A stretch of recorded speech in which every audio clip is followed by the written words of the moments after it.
Tonight, only on Fox, just about every year about this time, the subject comes up. People start talking about the Phoenix Lights mystery. 19 years ago, this March, thousands of people saw what they believed were UFOs hovering over the valley. And it just went completely over towards the mountain. That I made a comment then, I said, oh my God, how big is this thing?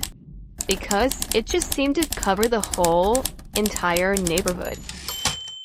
I guesstimated that it was each arm was about 700 feet, and if it was an equilateral triangle in a sense, then the distance between the tails would have been about 700 feet. When we talk about this, people get picky and say, well, you know, was it 200 feet? Was it 182 feet away? Was it 12 feet wide? You know, etc. Listen, it was freaking huge. It was going really slow. It had these big lights in it.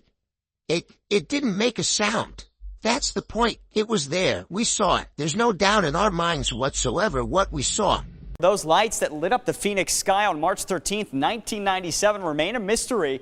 Fast forward some 20 years later, and filmmakers, witnesses, and fans still testing out their theories. Is anybody closer to figuring out this puzzle?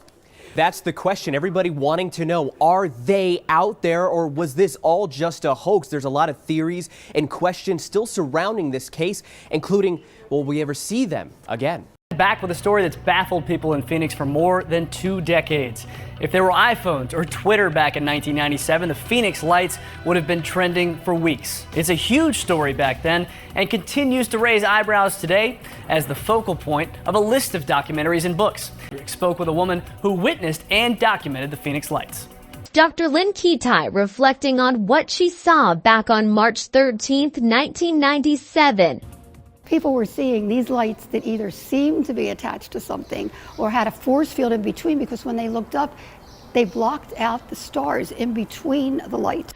A string of lights shaped in a V hovering above the valley skies. Going through my mind, I was thinking, who are you? What are you? Do you know that I'm here? I'd love to meet you. For more than 2 decades now, countless explanations and claims have surfaced surrounding what she saw. I got it on 35mm film. This is in the negative. It cannot be denied or, to date, 22 years later, be explained.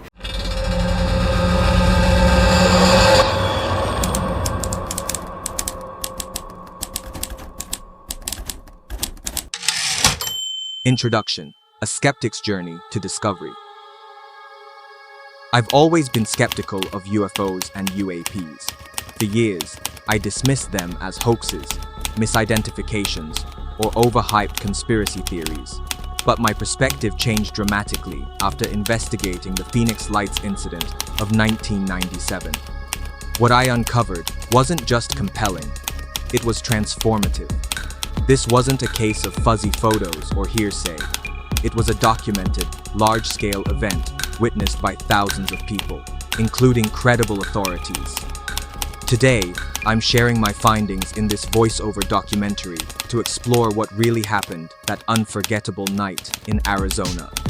This exploration began as a simple conversation with ChatGPT, where I sought to understand the recent drone and UAP sightings worldwide. My curiosity was piqued by reports of mysterious flying objects, particularly in the Caribbean where I live, and the drone crisis in New Jersey and its surroundings.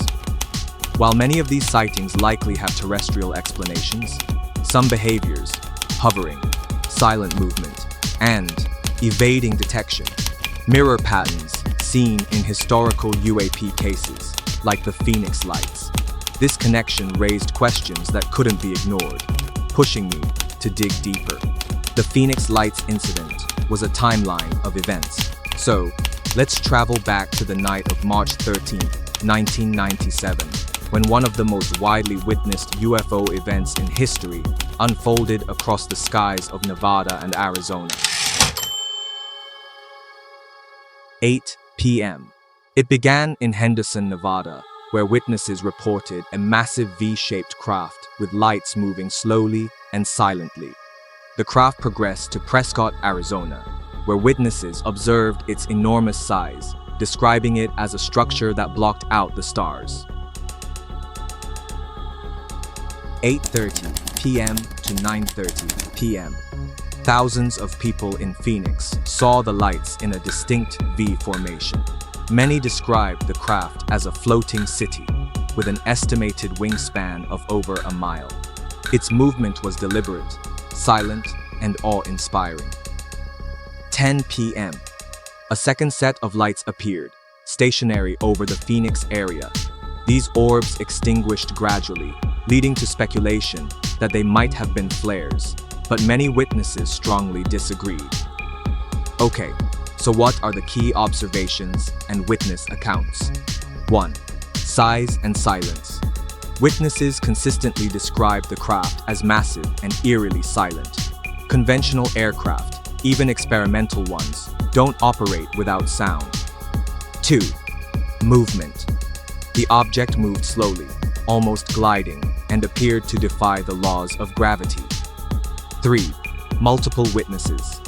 Approximately 10,000 people saw the event, making it one of the most well-documented UFO sightings ever. 4. Credible testimonies. Witnesses included police officers, pilots. One witness described it as a football field in the sky, while another said, "It blocked out the stars. It was like nothing I've ever seen." And the then governor of Arizona, Fife Symington, who initially mocked the incident, but later, in 2007, admitted that he too had seen the otherworldly lights that night in March of 1997. On June 19, 1997, Fife Symington, the former governor of Arizona, held a press conference to address the Phoenix Lights incident. The mass UFO sighting, which occurred in March, had not been officially addressed by the governor for months. Nevertheless, the lights were witnessed by thousands across the state of Arizona and had the public on edge without an explanation. Several news outlets from Arizona attended Symington's conference as he announced that the mysterious lights would finally be explained.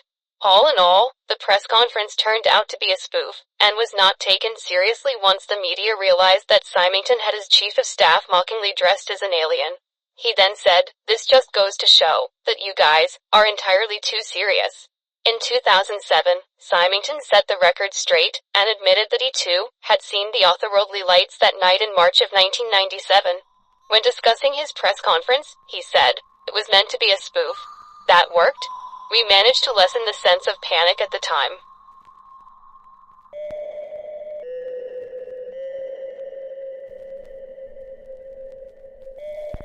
My remarks are pretty short.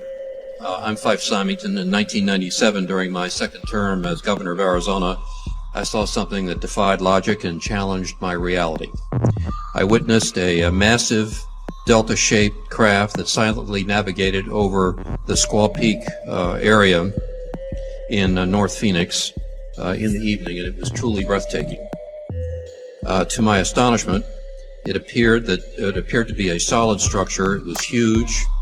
It had a very distinctive leading edge with huge embedded lights and it was just traveling quietly, made no sound, through the Arizona night sky. I still don't know what it was.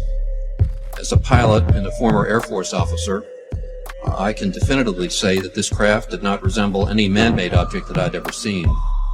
And it was certainly not high-altitude flares as put out by the Air Force at Luke Air Force Base, because I've never seen flares fly in formation.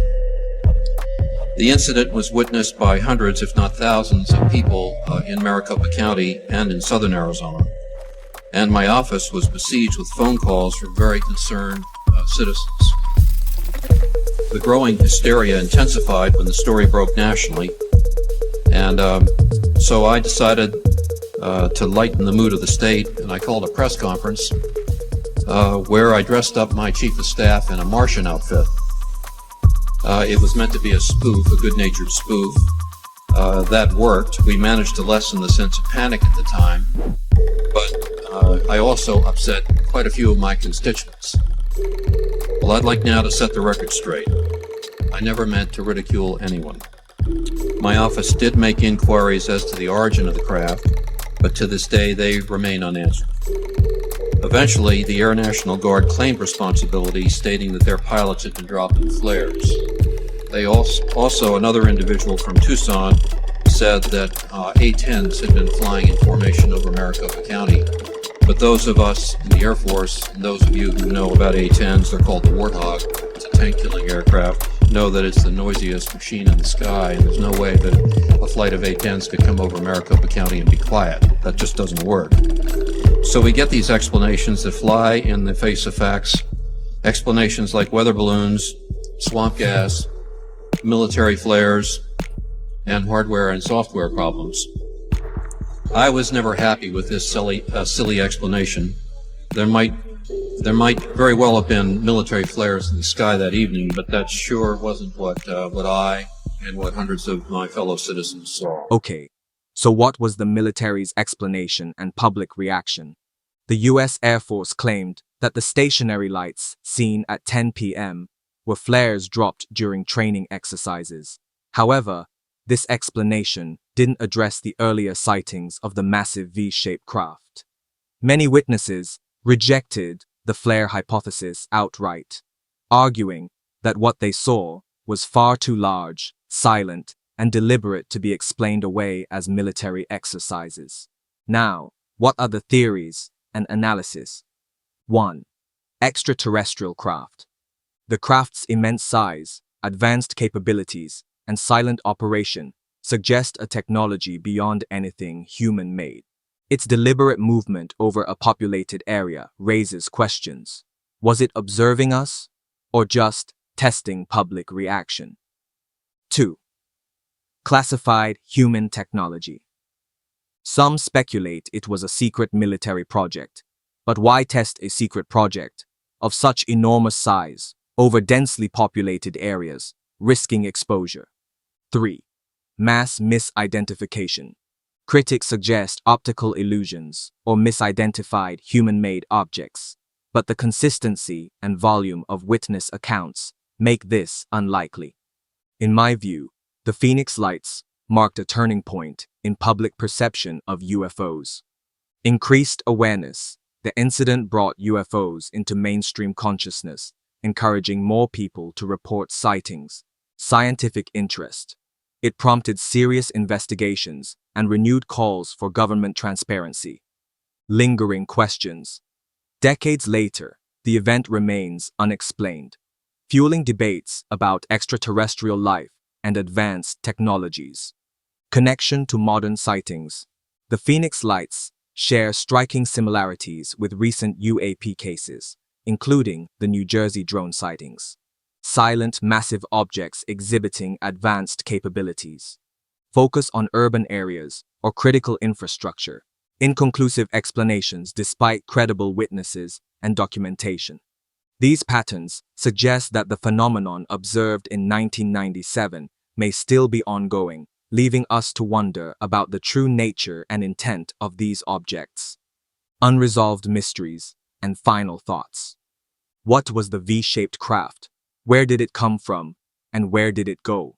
Was it a visitor from another world, a product of human innovation, or something else entirely? The Phoenix Lights incident is more than just a UFO story. It's a testament to the power of curiosity and the enduring mystery of the unknown. As we continue to explore these phenomena, we edge closer to uncovering truths that could reshape our understanding of the universe and our place in it. Thank you for joining me on this journey into the Phoenix Lights of 1997. If you've enjoyed this documentary or have your own thoughts to share, leave a comment below and subscribe for more explorations into the unexplained. Together, let's keep seeking the truth.